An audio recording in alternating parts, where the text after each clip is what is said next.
الحمد لله إن الحمد لله نحمده ونستعينه ونستهديه ومن يضلل فلا هادي له وأشهد أن لا إله إلا الله وحده لا شريك له وأشهد أن محمدًا عبده ورسوله أما بعد فإن أصدق الحديث كتاب الله وخير الهدي هدي محمد صلى الله عليه وسلم وشر الأمور محدثتها وكل محدثة بدعة وكل بدعة ضلالة وكل ضلالة في النار فيا عباد الله قال الله جل وعلا فأعوذ بالله من الشيطان الرجيم يا أيها الذين آمنوا اتقوا الله حق تقاته ولا تموتن إلا وأنتم مسلمون وقال الله جل وعلا فأعوذ بالله من الشيطان الرجيم يا أيها الناس اتقوا ربكم الذي خلقكم من نفس واحدة وخلق منها زوجها وبث منهما رجالا كثيرا ونساء واتقوا الله الذي تساءلون به والأرحام إن الله كان عليكم رقيبا وقال الله جل وعلا فأعوذ بالله من الشيطان الرجيم يا أيها الذين آمنوا اتقوا الله وقولوا قولا سديدا يصلح لكم أعمالكم ويغفر لكم ذنوبكم ومن يطع الله ورسوله فقد فاز فوزا عظيما প্রশংসাকার এই আসমান থেকে বৃষ্টি কে বর্ষণ করে রাতকে দিনে কে পরিবর্তন করে ওই যে মা তার গর্ভে পুত্র এবং কন্যা কে দান করে অসুস্থকে সুস্থ কে করে অনাহার ক্ষুধার্ত ভিক্ষুককে অন্ন কে দেয় এই পুরো পৃথিবীর যত কার্যক্রম এগুলো কে পরিচালনা করে এই পৃথিবীর মালিক কে মানুষের মালিক কে তাহলে প্রশংসাকার বলি আলহামদুলিল্লাহ আলহামদুলিল্লাহ আলহামদুলিল্লাহ অসংখ্য দুরুদ ও সালাম নাজিল হুন জনাবে মুহাম্মদুর রাসূলুল্লাহ সাল্লাল্লাহু আলাইহি ওয়াসাল্লামের উপর যার পরে এই পৃথিবীতে আর কোন নবী রাসূল আগমন করবেন না যিনি রাহমাতাল লিল আলামিন যিনি ইমামুল আম্বিয়া ইমামুল মুরসালিন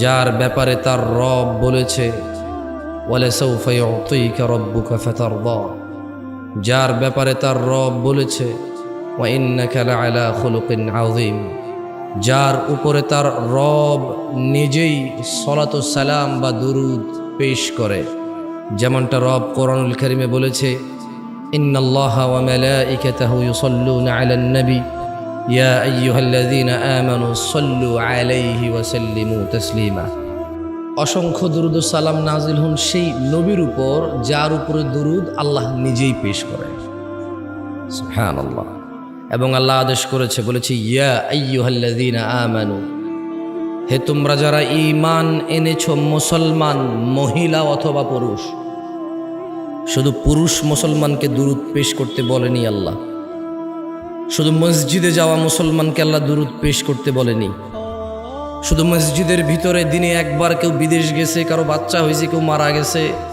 কোনো দুঃখ অথবা সুখ কোনো অনুষ্ঠান এই কেন্দ্রিক দুরূদ পড়তে আল্লাহ বলেননি। আল্লাহ বলেছে ইয়া আইয়ুহাল্লাযীনা আমানু, হে তোমরা যারাই ঈমান আনছো, মহিলা হও অথবা পুরুষ, ধনী হও অথবা দরিদ্র, মসজিদে থাকো অথবা রাস্তাঘাটে, কাজে কর্মে থাকো অথবা ব্যস্ত, অথবা তুমি নিজের বিশ্রামস্থলে আছো, যেখানেই থাকো, তুমি যদি ঈমান আল্লাহর প্রতি আনো, তবে জেনে নাও আল্লাহ এবং আল্লাহর ফেরেশতারা নবীর উপর সালাতু সালাম পেশ করে।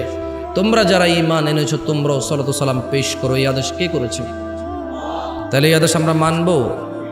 সবাই বলি আল্লাহুম্মা সাল্লি আলা মুহাম্মদ ওয়া আলা আলি মুহাম্মদ কামা সাল্লাইতা আলা ইব্রাহিম ওয়া আলা আলি ইব্রাহিম ইন্নাকা হামিদুম মাজিদ।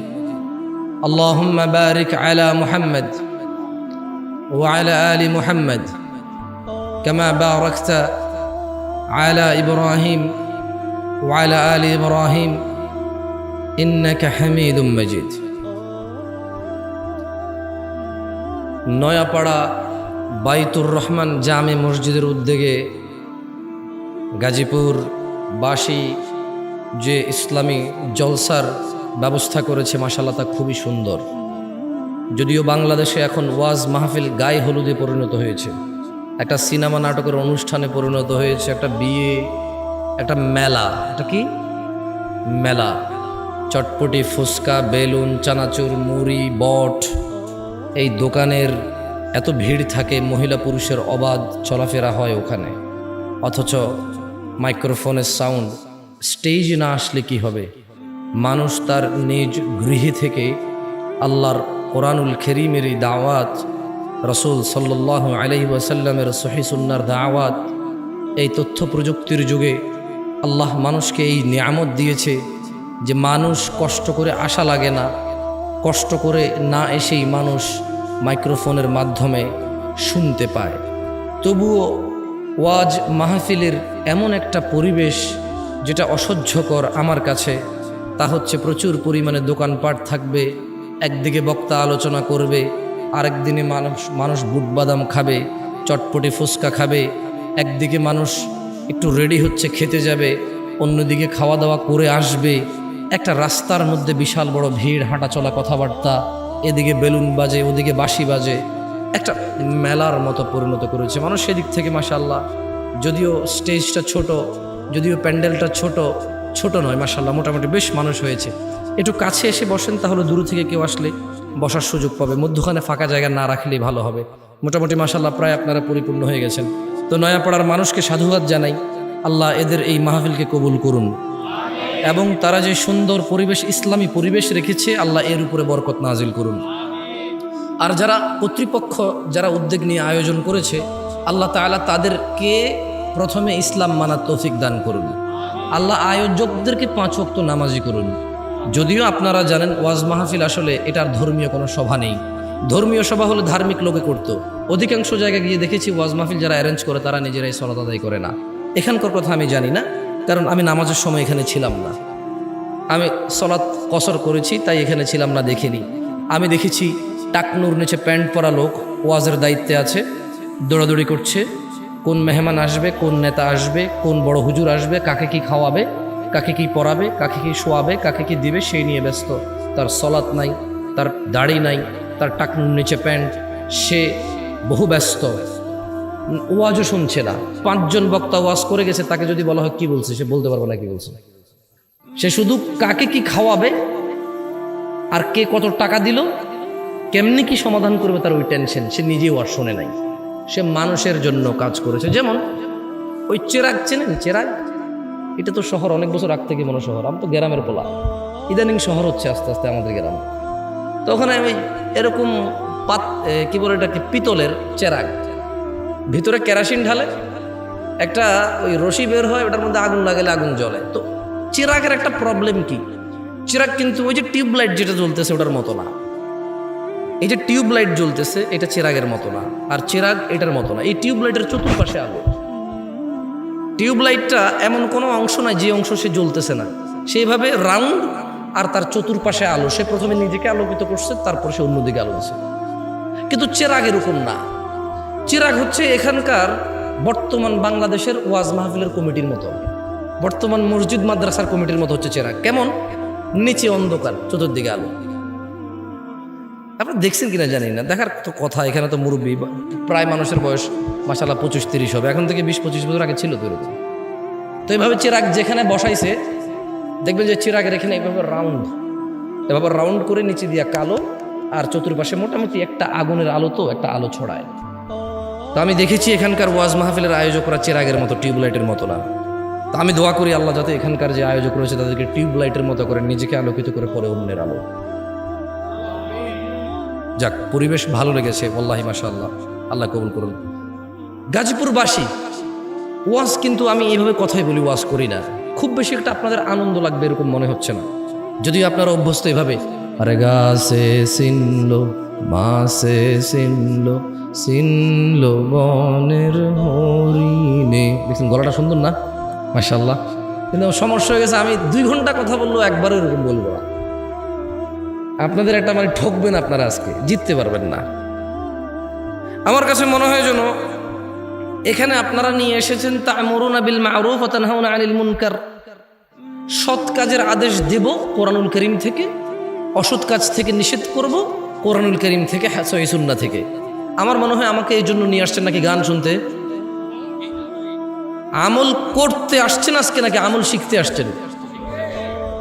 না, এই দেশে মানুষ আমল করতে পছন্দ ওয়াজে এসে। যেমন আমার সাথে সবাই বলুন, ওকে আমি কিন্তু ব্যঙ্গ করছি না, মুফতি সাহেব, মোল্লা সাহেব যারা আছেন, আল্লাহর কসম ব্যঙ্গ করতেছি না, একটা বাস্তব উদাহরণ দিচ্ছি। সবাই আমার সাথে বলেন লা ইলাহা। আচ্ছা, এটা কি শিখা না আমল? এটা আমল। এই পৃথিবীতে সবচাইতে উত্তম জিকির হচ্ছে লা ইলাহা ইল্লাল্লাহ। কিয়ামত দিবসে একজন ব্যক্তির অপরাধের 99টা দফতর খোলা হবে। আল্লাহ ওই ব্যক্তির সামনে তার অপরাধের 99টা দফতর খুলে বলবে, বান্দা তুমি কি এই অপরাধ করেছো? বান্দা বলবে, আল্লাহ হ্যাঁ, আমি এই অপরাধ করেছি, আমি স্বীকার করছি, আমি অন্যায় করছি।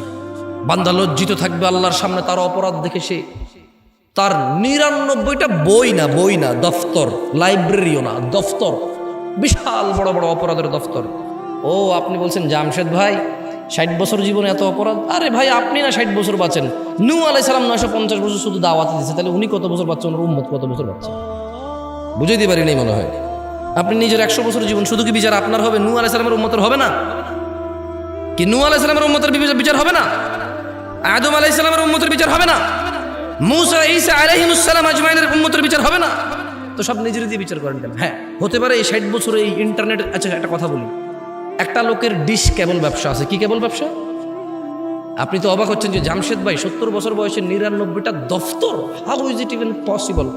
একটা মানুষ 60 বছরে কয়বার জানা করতে পারে, কয় গ্যালন মদ খেতে পারে, কয় কোটি টাকা সুদ খেতে পারে, ঠিক না? আপনি এরকম চিন্তা করতেছেন, ঠিক না? ধরে নেন তো একটা সুদী ব্যাংকের মালিক, যে সুদী ব্যাংকটা প্রতিষ্ঠা করছে আরো 20 বছর আগে, তার ব্যাংকে প্রতি মাসে 5,000 কোটি টাকার লেনদেন হয়। সে কত হাজার কোটি টাকার সুদের সাথে দায়বদ্ধ হয়ে গেল? কত হাজার? একজন মানুষ ব্যাংক ছাড়া এটা সম্ভব? নাহলে 20 লাখ টাকা আছে, অমুকের 2 লাখ, অমুকের 1 লাখ, তমুকের 1 লাখ, শতে 10 টাকা, শতে 20 টাকা করে খাইলো, নাহলে এটা হলো। কিন্তু এই যে দেখছেন সুদ কি পরিমাণে গেছে একজনের, যে ব্যাংকের মালিক। এবারে দেখেন ডিশ কেবল ব্যবসা। একটা লোকে করলো কি, সরকার থেকে লাইসেন্স নিয়ে এলাকার মধ্যে ক্ষমতা আছে, ক্ষমতা দিয়ে বললো যে আবে এখানে কে কি করছে, আমি এখানে ব্যবসা করবো, কেউ আইবার পারবো না, বুঝছস? এখানে আমি এলাকার পোলা, আমি এলাকায় ব্যবসা করুন, কে কি করবো? সব জায়গায় চাচি ডিশ কেবল আমগুর থেকে লোয়েন, আর অন্য জায়গা থেকে নেওয়ার উপায়ও নাই। এলাকার সে নেতা, সে করবে ডিশ বিজনেস। না, নেতাদেরকে খারাপ বলছি না, হইতে পারে সে নেতা না, এলাকার ছেলে। নেতাকে যায় বলতেছে যে চাচা কি করুম, কিছু নাই, চিন্তা করছি ডিশ কেবল ব্যবসা করুন, কি করুন? চাচা চিন্তা করছে এলাকার বেকার ছেলে, ঠিক আছে, কাজকর্ম করলে ভালো, এলাকার উন্নতি হবে, আরো 5টা পোলাপানের কর্মসংস্থা হবে। চাচা ওভাবে ইসলামিকভাবে চিন্তা করেনি, কারণ চাচা ইসলামিকভাবে চিন্তা করবে কিভাবে? যেই ছেলে ব্যবসা করবে তার মা বাবাই তো চিন্তা করে না ছেলেরা কি ব্যবসা করবে, ছেলে নিজেই চিন্তা করে না। এখন সে ডিশ কেবলের ব্যবসা নিয়ে আসার পরে 5,000 পরিবারে ডিশ দিল। কয় হাজার পরিবার? কয় হাজার? এবার 5,000 পরিবার, 5,000 টেলিভিশনে একটা গান চলতেছে, একটা উলঙ্গ মহিলা নাচতেছে, একটা বাদ্যযন্ত্র টং টং টং টং টং টং করে বাজাইতেছে, একটা মহিলা তার শরীর নাড়াচ্ছে, চুল নাড়াচ্ছে, একটা ছেলে তার তালে তালে নাচতেছে, এবার এখানে চাচা চাচি বসে বসে রিমোট নাড়াচ্ছে আর পা এভাবে নাড়াচ্ছে। হ্যাঁ, ঠিক আছে।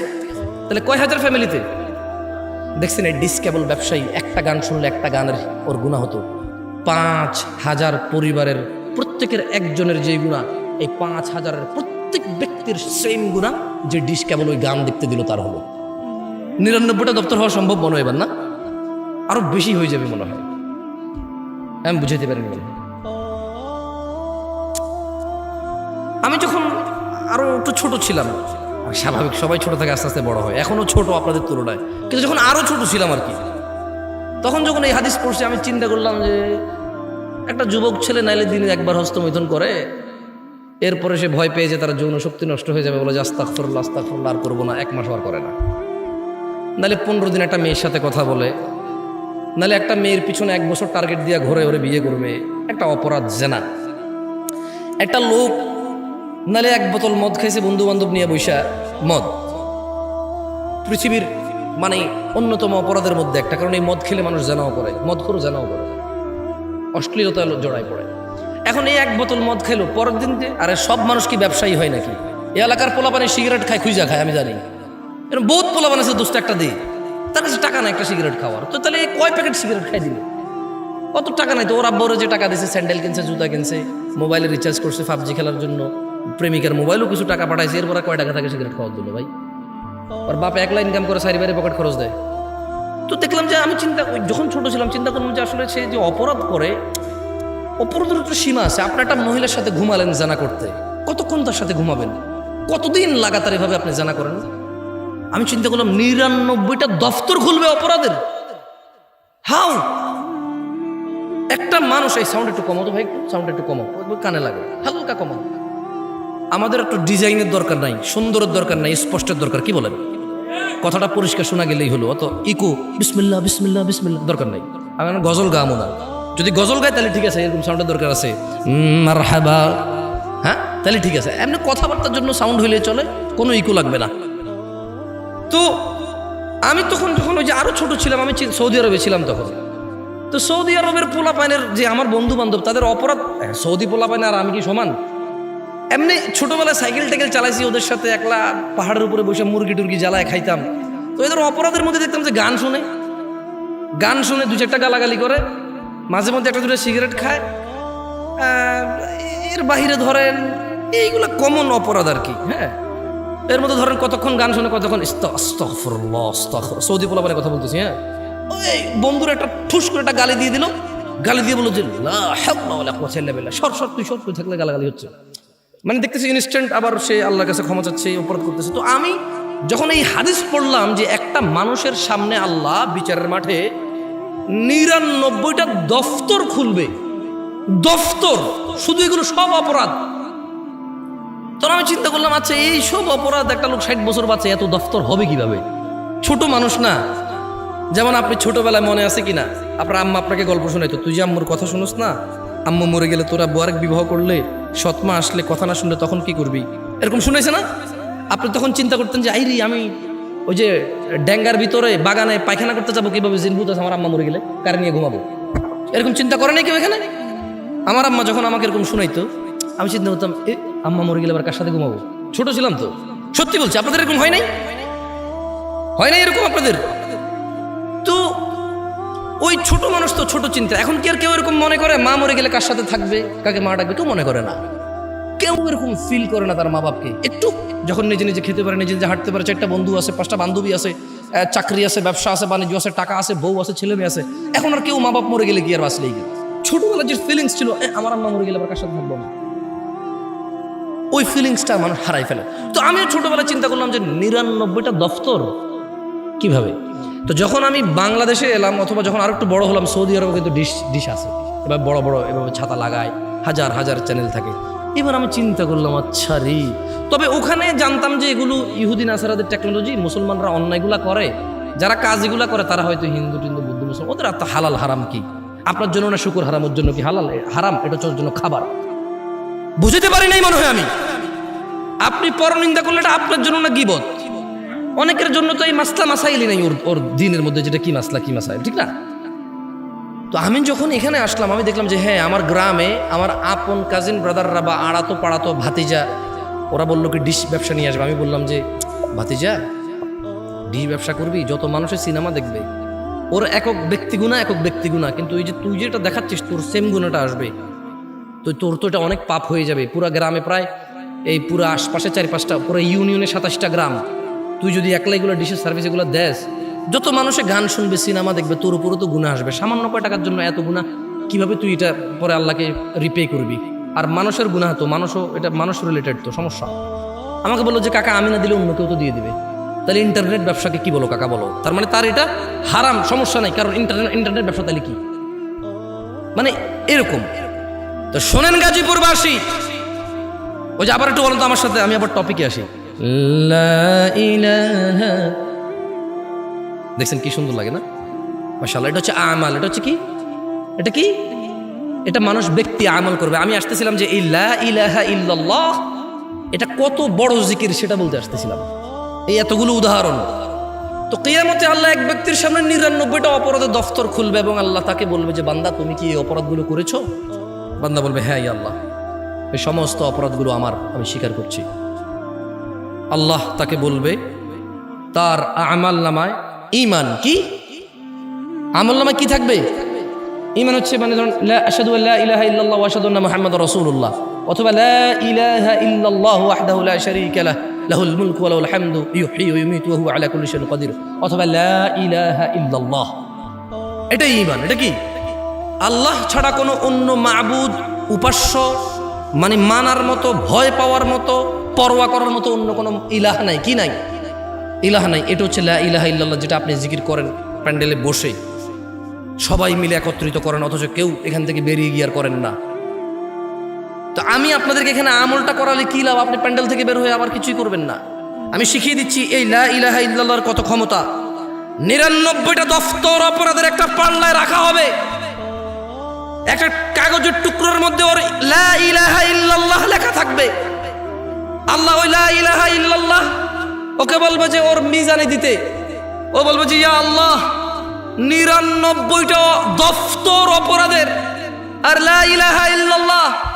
আল্লাহ আপনি কি বলছেন? আল্লাহ বলবে যে ঠিক আছে তুমি দেখো না, ওর এই কাগজের টুকরো লা ইলাহা ইল্লাল্লাহ ওর পাল্লার মধ্যে রাখবে, ওর লা ইলাহা ইল্লাল্লাহ ভারী হবে।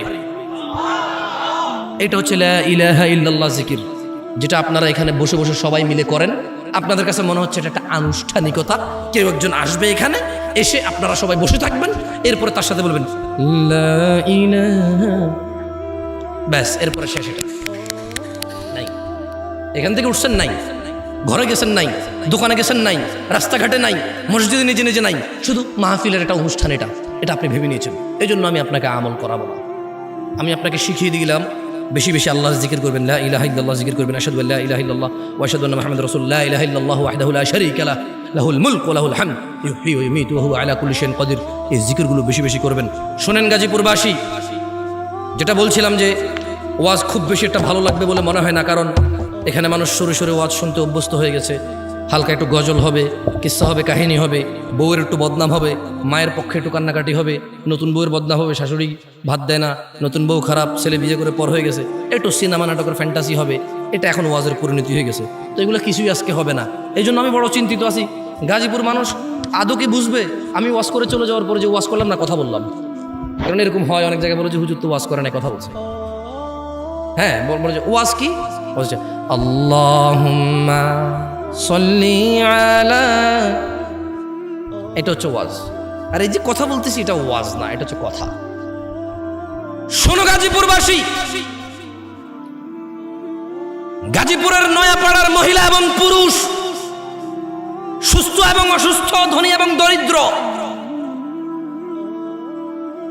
মুহাম্মদ ইবনে আব্দুল্লাহ সাল্লাল্লাহু আলাইহি ওয়াসাল্লামের উম্মতরা তোমরা শুনে নাও।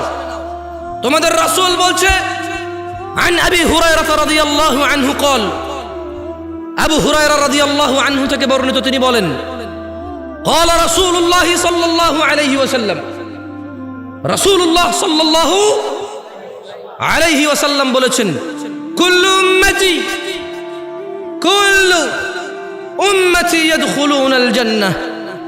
শুনো, উম্মতে মুহাম্মদ শোনো তোমাদের রাসূল কি বলছে সাল্লাল্লাহু আলাইহি ওয়াসাল্লাম।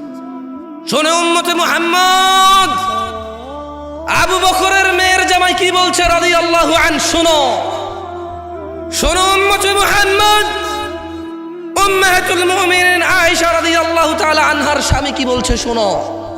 তিনি বলছেন কুল্লু উম্মতি, আমার সব উম্মত ইয়াদখুলুনাল জান্নাহ। আল্লাহ, হে আল্লাহর রাসূল সাল্লাল্লাহু আলাইহি ওয়াসাল্লাম, আপনার সব উম্মত জান্নাতে যাবে, শুধু যে আপনাকে অস্বীকার করে সে ছাড়া। কে সে হতভাগা, কে সে অস্বীকারী যে আপনাকে অস্বীকার করে, অথচ আপনার উম্মত অস্বীকার করে আপনাকে।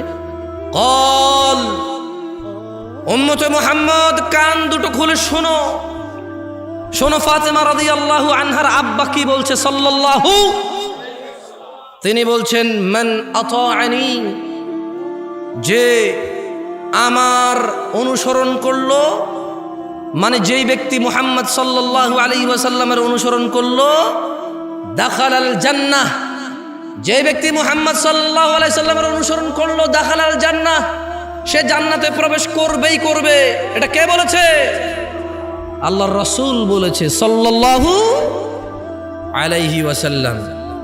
তারপর আল্লাহর নবী বললেন ওয়ামান আসানি, আর যেই ব্যক্তি আমার অবাধ্য হয়, যাকে দাড়ি রাখতে বলেছি রাখে না, টাকনুর নিচে প্যান্ট রাখতে নিষেধ করেছি মানে না, যাকে বলেছি বাবা মায়ের সাথে ভালো ব্যবহার করো সে আমার কথা মানে না, যাকে বলেছি 5 ওয়াক্ত 17 রাকাত নামাজ পড়ো নালে মুসলিম থাকবা না সে পরোয়া করে না, যাকে বলেছি তোমার হালাল থেকে খাও, হালাল থেকে উপভোগ করো, যাকে বলেছি মেয়ের কাছে যেও না বিবাহ ছাড়া, বলেছি কোনো মহিলার সাথে কথা বলিও না অপ্রয়োজনে প্রয়োজন ছাড়া, যে এগুলো মানে না।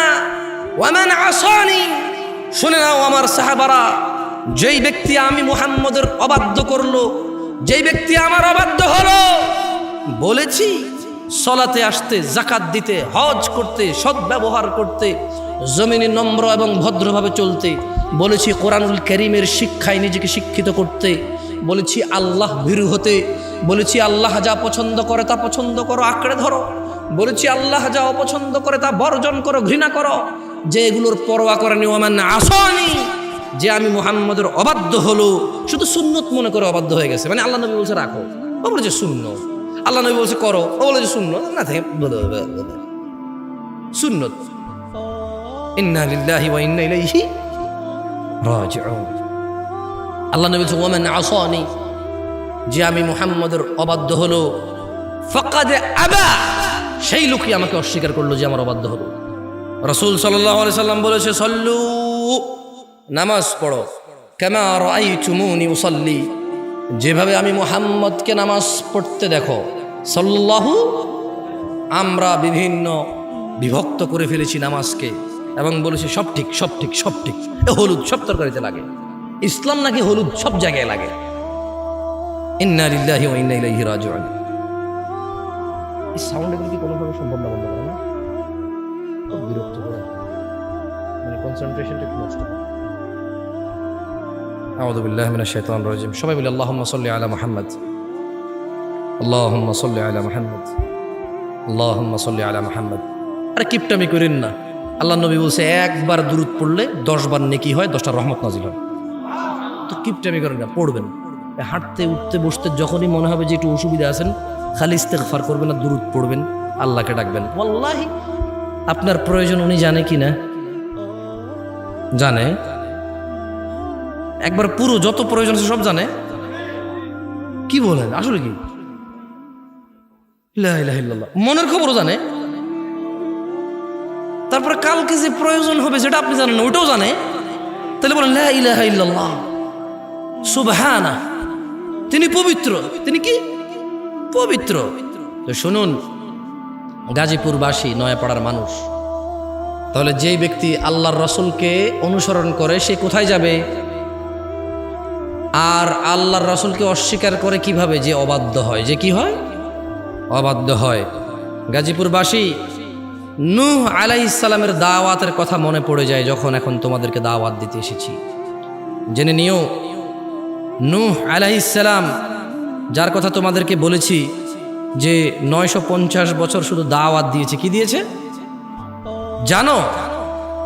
এই যে আমরা জানায় লিপ্ত, মদে লিপ্ত, সুদে লিপ্ত, তাও সবাই জানা করে না, সবাই মদ খায় না, সবাই সব অপরাধে মারামারিতে লিপ্ত নয়, কিন্তু হারাম উপার্জন। এদেশে মানুষ মনে করে শুকর খাওয়া হারাম। কি মনে করে? কি মনে করে? শুকর খাওয়া কি মনে করে? কিন্তু অবৈধ টাকা দিয়ে হজ করে জমজমের পানি খাওয়া হচ্ছে হারাম, এটা মনে করে না। বুঝাইতে পারিনি মনে হয়। ও মনে করে জমজমের পানি কে রে হারাম হবে কে? বুঝাইতে পারিনি। আচ্ছা শোনেন, আমরা শুকর কি জন্য খাই না? কি এটা হারাম এই জন্য নাকি মনে চায় না তাই? কোনটা? এই সবাই কথা বলিয়েন, বুঝছেন, অসুবিধা নাই তো। শুকর হারাম তাই খাই না, তাহলে সিগারেট কেন খাই? ওইটা হালাল। কি কোন তাহলে শুকর খান না? কোন বললেন যে হারাম, শুকর খান না তাই? আমি আপনারা একবার একরকম কথা বলেন, এই জন্য আসলে মজা নেই কথা বলে। শুকর কেন খাই না? তাহলে মদ কেন খাই? মদ খাওয়া ছেলেটা কিন্তু শুকর খায় না কেন? নাম নিলে তো 40 দিন ওযু থাকে না। আমি গেছি এক জায়গায়, তো চট্টগ্রাম, আমি তো থাকি চট্টগ্রাম, বুঝছেন, ভেরি ডেঞ্জারাস এরিয়া। তো ডেঞ্জারাস বলতে না, ওই ডেঞ্জারাস না, আমি বলতে চাইছি খুব ধার্মিক এরিয়া আর কি, বুঝছেন, মানে যেভাবে ওনারা ধর্ম পেয়েছে, যেভাবে যে বোঝে, অনেকগুলো ফিরকা আছে।